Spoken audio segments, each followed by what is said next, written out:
जी कहिए उमर सर। मेरे भाई यहाँ आए हैं क्या? जी हाँ, मुझे तफसीलात नहीं मालूम लेकिन वो सब यहीं पर हैं।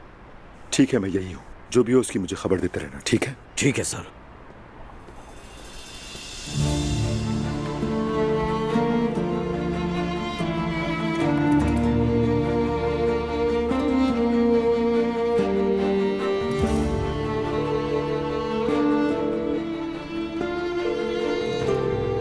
ओह ज़ैनब,